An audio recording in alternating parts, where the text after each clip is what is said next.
Hola, mi nombre es Stephanie Aron y les voy a hablar sobre la observación de la postura de Wilhelm Reich. Empecemos hablando sobre el qué es la postura. Según Kendall, en 1985, define la postura como la composición de las posiciones de todas las articulaciones del cuerpo humano en todo momento.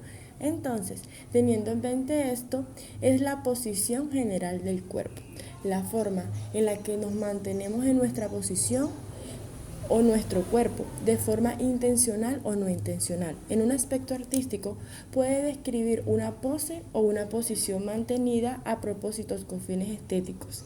Esta es la relación entre distintas partes del cuerpo, su alineación anatómica y cómo se posicionan unas con otras.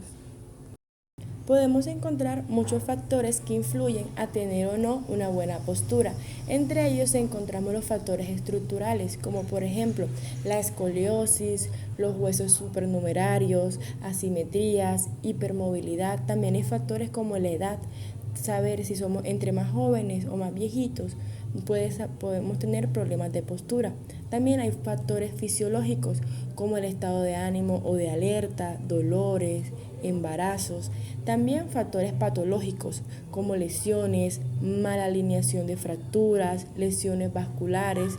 Hay factores que también tienen que ver con nuestras ocupaciones, como por ejemplo el tipo de trabajo o el sedentarismo. También factores recreacionales. Muchos deportistas sufren de este tipo de dolores por la posición en la que siempre están mientras están practicando algún deporte. También encontramos factores ambientales como el calor o el frío, factores socioculturales y factores emocionales. Efectos de una mala postura. Una mala postura puede tensar los músculos de la parte posterior de la cabeza, del cuello y de la parte superior de la espalda y de la mandíbula. Esto puede hacer que se ejerza presión sobre los nervios cercanos y provocar lo que se conoce como cefalia tensional o cefalia producida por un espasmo muscular. También puede generar dolor de cuello, hombros y espalda, desalinear músculos y huesos y afectar el movimiento de las articulaciones. También puede desgastar la columna vertebral haciéndola más frágil. Podemos encontrar también dolor musculoesquelético, restricciones articulares y desventajas mecánicas. ¿Existe una postura ideal? Pues bueno, cada persona es única en la forma de su cuerpo, su flexibilidad, su genética, su actividad, sus hábitos, sus emociones, definiendo así su postura corporal. Según Andújar y Santoja, en 1996, la definición de postura correcta es toda aquella postura que no sobrecarga a la columna ni a otro elemento del aparato locomotor, y una postura viciosa es la que sobrecarga a las estructuras óseas, tendinosas, musculares, vasculares, etc., desgastando al organismo de manera permanente como consecuencia en uno o varios de sus elementos, esto afectando sobre todo a la columna vertebral. Dicho esto, cuando adaptamos una postura correcta, gozamos de equilibrio, estabilidad y simetría, mientras que cuando la postura es incorrecta, durante un periodo de tiempo notable, claramente nuestro cuerpo presenta un desequilibrio postural, causando tensión muscular, dolor, complicaciones óseas, rigidez, malformaciones, etc. Pero, ¿qué es una evaluación postural y para qué se realiza una evaluación postural? Bueno, la evaluación postural es un análisis exhaustivo de la postura corporal del paciente, tanto en forma estática como en forma dinámica. Esta se hace para detectar precozmente alteraciones en el sistema musculoesquelético o cualquier desalineamiento en la columna vertebral. Esto se realiza en plano anterior, posterior y lateral, y es realizada por un profesional encargado de llevar a cabo esta evaluación. Es muy recomendable realizarse una evaluación postural especialmente durante la infancia y la adolescencia, puesto que es cuando los trastornos se detectan en edades tempranas, tienden a tener un gran porcentaje de éxito en su control y corrección. Aún así, independientemente de nuestra edad, es recomendable hacernos una evaluación postural para prevenir futuras afecciones o corregir las ya existentes.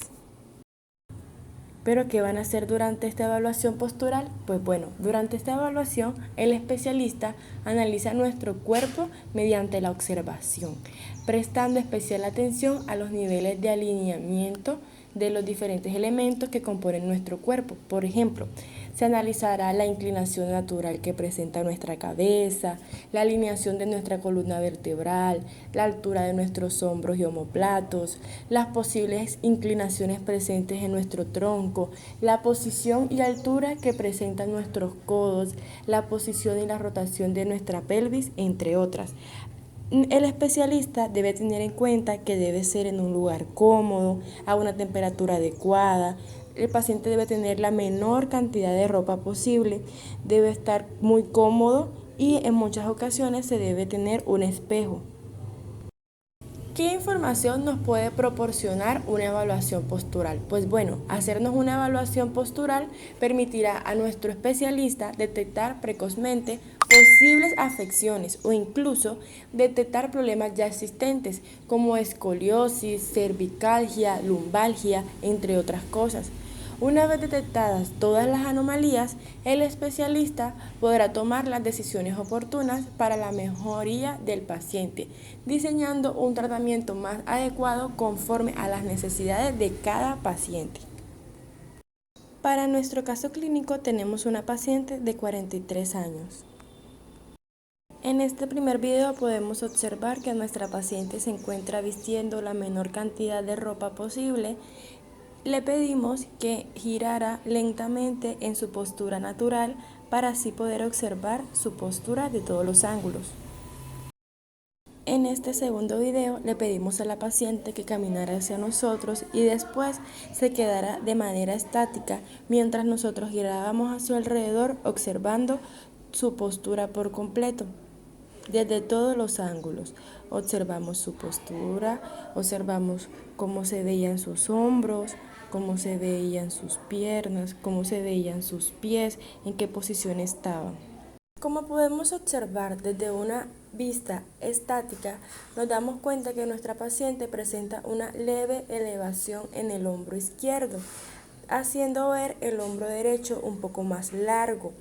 También podemos observar que su cabeza y su cuello están bastante rígidos y derechos hacia el frente. También notamos que sus piernas se encuentran bastante parejas y sus pies alineados completamente hacia el centro. Como podemos evidenciar, efectivamente desde la vista posterior, nuestra paciente se le ve un poco elevado el brazo y el hombro izquierdo. También podemos notar que su espalda también se encuentra un poco como direccionada hacia esa posición. También podemos notar que tiene una pequeña curvatura hacia adelante, como si dejase caer sus hombros por completo. También podemos observar que sus orejas se encuentran de forma completamente parejas. Sus brazos, pues nuevamente se ve uno más larguito que el otro, pero sus piernas, sus rodillas y sus pies se encuentran de una forma bastante armónica. Y finalmente la evaluación del lado lateral derecho y la evaluación del lado lateral izquierdo. Como podemos evidenciar, efectivamente en el lado izquierdo podemos ver una leve elevación del hombro, en cambio en el lado derecho esa elevación no se ve. También podemos observar que en el lado izquierdo la paciente presenta una leve inclinación hacia adelante. Inclinación que en el lado derecho no podemos notar. El lado derecho se puede apreciar un poco más central en su postura. También podemos notar que su cuello está derecho a su cabeza, tienen una posición bastante agradable, su cuello y su cabeza armónica, se podría decir. Después de finalizar la revisión, la paciente nos comentó que sí presentaba algún tipo de dolor en su brazo derecho y podríamos deducir que por esa razón se logra ver así de esa forma. Muchas gracias por su atención.